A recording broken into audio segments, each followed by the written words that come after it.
Gaman að sjá ykkur, ógeðslega gaman að vera hérna. Það eru margir sem hafa verið að spyrja mig af hverju ég sé eitthvað að skipta mér að þessu hérna. Ég er ekki búinn að búa á landinu í meira en 10 ár.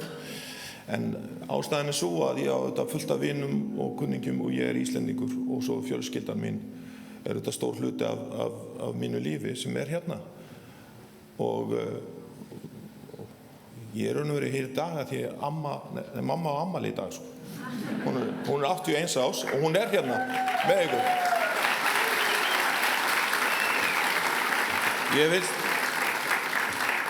Ég vil þó bara segja hérna, eins og að nefnt á hann, af hverju við erum að þessu? Ég bara skil það ekki. Ég fylgist nokkuð vel með yfir höfuð og hérna í umræðinni og les það sem er að gerast þó ég sé langt frá, en ég er alltaf praktískur til að geta skilið í raun og veru af hverju við erum að þessu. Og þess vegna langar mér til að segja ykkur nokkra hluti og það er það að þetta er auðvitað eitthvað eins og er persónulegt, annað ekki, en þið takið það bara fyrir það sem þið er. Ég bjó eins og sagt áður í Svíþjóð nám og síðan störf þegar Svíar gengu inn í Evrópusambandið. Þegar þeir gengu inn í Evrópusambandið þá voru þeir í djúpri kreppu og þetta átti að vera ein af lausnunum og það kannski hjálpaði þeim eitthvað, ég veit það ekki. En ég veit það þó að þá var ég búinn að búa í Svíþjóð í 2 ár. Hverjum einasta föstudag þá verslaði ég inn í matinn fyrir fjölskylduna alla vikuna og það gerist ekkert með mataverð þegar við gengum í Evrópusambandið. Bara stóð það sig á hreinu. Það getur vel verið að gerst áður en ég flutti út en það gerist ekki við inngöngu í Evrópusambandið. Það eina sem gerist við inngöngu í Evrópusambandið þeir fengu undanþágu fyrir að vera með hérna snus. Sem Norðmenn hafa ekki fengið þráttur að vera ekki í Evrópusambandinu. Og það er svona eins og maður fann mest fyrir. Síðan var ég einnig hérna í landinu þegar að yfirvöld, þessi stjórnmálamennir voru næstu allir sammála það að þetta, fyrst að vera í Evrópusambandinu ætti að taka upp evru. En þjóðin í atkvæðagreiðslu sagði nei.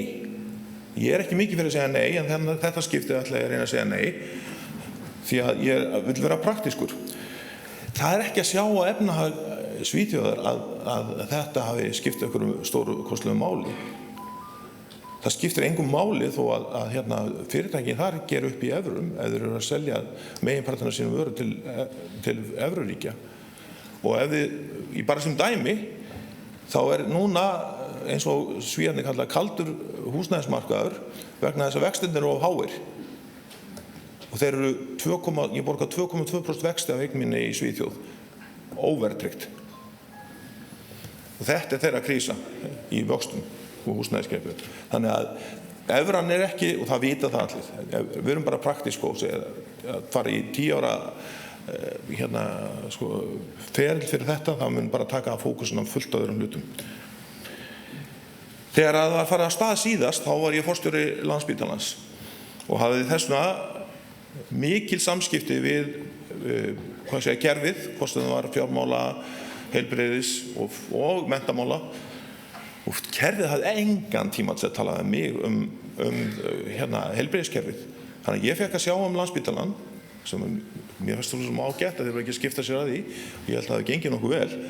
En það var svo greinilegt að stjórnmálamenn þeir voru bæði að rífast þetta og kerfið í sem heild bara réð ekkert við það að þurfa að hugsa hið daglega líf sem ég skil og umsóknarferil eða aðlögunarviðræður eða hvað sem við getum kallað þetta. Við vitum auðvitað að Íslandi þarf stöðugt að vera að breyta og bæta. Öll þjóðfélagi eru þannig. Umhverfið er að breytast. Við vitum líka að það er fullt af góðum hlutum á Íslandi. En ef við ætlum að breyta og bæta, þá getum við ekki sett allt í stopp í einhverju 2, 3, 4, 5 ár með að við erum að athuga hvað er í pakkanum, sem er í raun og veru engin pakki og allir vita hvað er. Við vitum að til þess að þetta gangi alveg, þá verður þjóðin að ráða sínum eigin málum. Þá ekki að færa vald sem forfeður okkar og aðrir hafa komið svo til að við höfum okkar eigin örlög í hendi okkar. bara skilja það ekki. Ef maður sleppur tilfinningasemin í þessu, þá það bara praktískt. Vill maður eitthvað annars sé að vasast í manns málum? Ég held ekki. Ég held að það sé ekki gott, sérstaklega ekki fyrir okkur sem Íslendinga. Og ég hef auðvitað aðra reynslu. Ég vann innan Evrópusambandsins. Þegar ég var forstjóri Karolinska spítalans, þá var ég líka á tímabili formaður samtaka evrópskra háskóla sjúkrahúsa. Og ég átti það til að þurfa að fara til Brussel að reyna að hafa áhrif á þeirra stefnu í heilbrigðismálum yfir höfuð. Og ég segi reyna á áhrif á það, þegar við komum á þessum fundi, þá var ég og framkvæmdastjóri samtakanna, kannski einn svona